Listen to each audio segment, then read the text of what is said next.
You're watching The Legal Breakdown. Glenn, we've got breaking news here as it relates to this ongoing saga as to whether or not Donald Trump has the ability to deploy his troops into different states. New update here in Portland. Can you explain what just happened in court?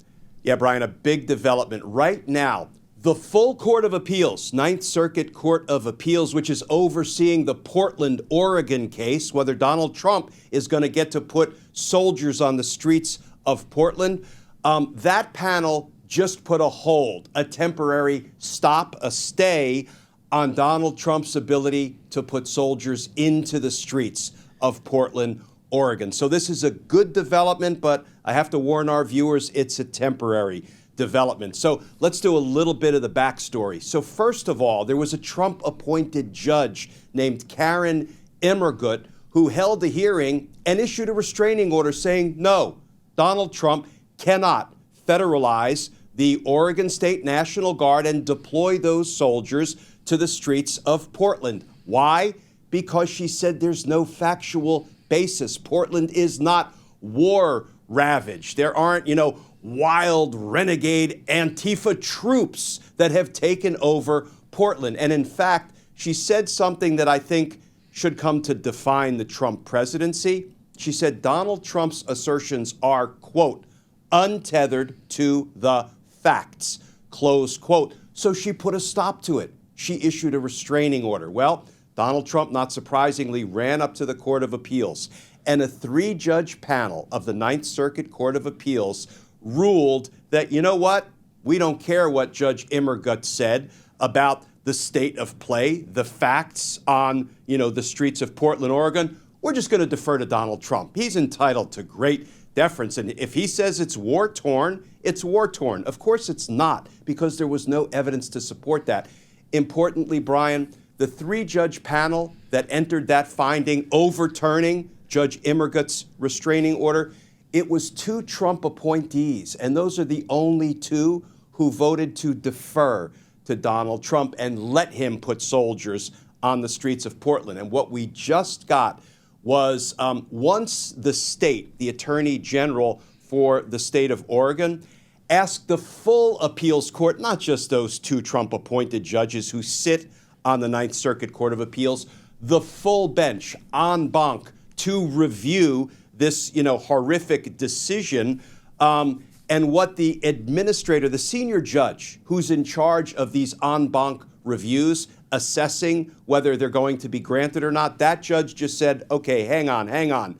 We are going to stay. We're going to put a temporary stop to that 2 Trump-appointed judge panel's opinion saying Trump can send in the troops. So the state of play right now is the Trump administration at this moment cannot put troops on the streets of Portland, federalized state National Guard troops, while the appeals court decides if they want to take up, the full bench, all of the judges on the Ninth Circuit Court of Appeal want to take up the issue. It looks like this is a suggestion that they might want to take it up, but they haven't decided that yet. So let me put this in terms that maybe can bring it to life. I feel like what we're watching, Brian, is a tennis match, a high-stakes tennis match where you got a trial court judge on one side, you've got appeals court judges on the other side. Think of the tennis ball as Trump's big ball of abuse, of governmental power,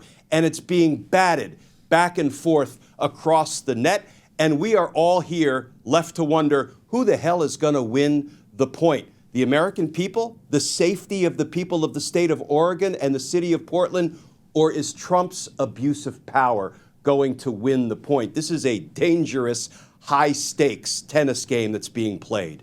So that's what's happening right now in Portland. The latest news we have is good news. It's that the ability for Donald Trump to be able to deploy these troops has been blocked, temporarily at least, by the judges on the Ninth Circuit Court of Appeals.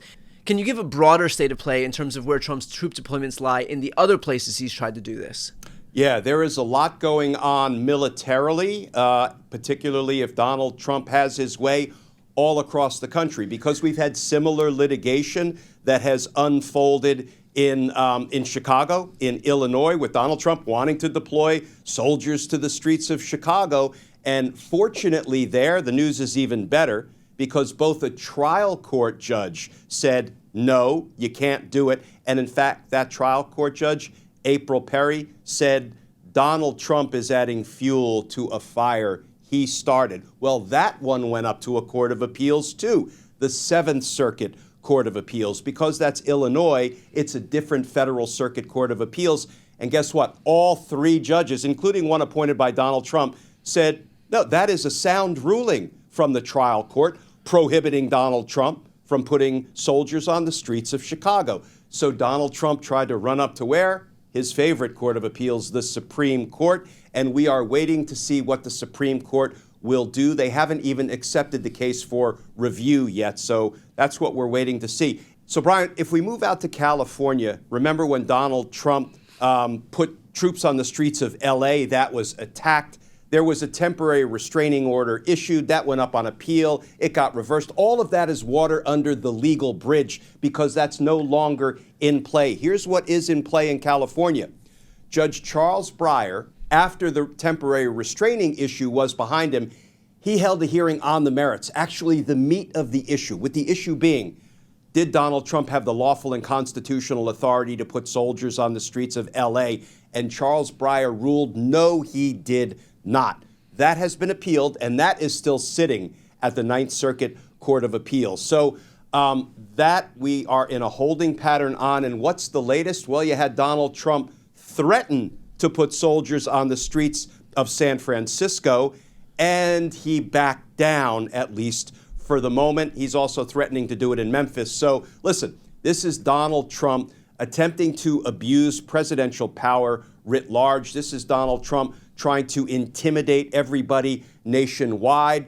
But the good news is, even though there are fits and starts and that tennis ball of abuse keeps getting batted back and forth over the net, at this moment, the courts continue to hold strong. But the flip side of that coin, Brian, is Donald Trump continues to try to abuse his presidential power. And just a quick aside, for those who are watching right now, if you want to stay on top of this kind of legal news and any other legal news, please make sure to subscribe. The links to both of our channels are right here on the screen. It's 100% free, but it's a great way to support our work. Glenn, to what extent is all of this, whether we're looking at the trial courts or the appeals courts in California or Oregon or Chicago, to what extent is all of this just academic, considering the fact that once this thing gets up to the Supreme Court, that's really where Trump wants it anyway. And so we can applaud these appeals courts wins or these trials courts wins. We can condemn the losses or where these Trump appointed judges side with Trump. But at the end of the day,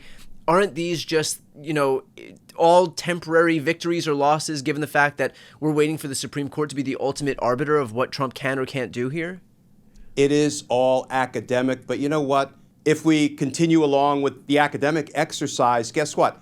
Trial court judges and courts of appeal are writing term papers. They're taking final exams, and they are solidifying what the law tells us about what Donald Trump is trying to do. And by and large, those exams they're taking and those term papers they are authoring with their legal opinions announce that what Donald Trump is trying to do has no basis in fact, it is not supported in the law, and it often violates the Constitution. So yes, it's an academic exercise, but these academics are important. Now, the flip side of that coin is once it's up at the Supreme Court, what could the Supreme Court do, as it has been doing regularly, including on the shadow docket? So it doesn't even tell us or the lower court judges why they're doing it.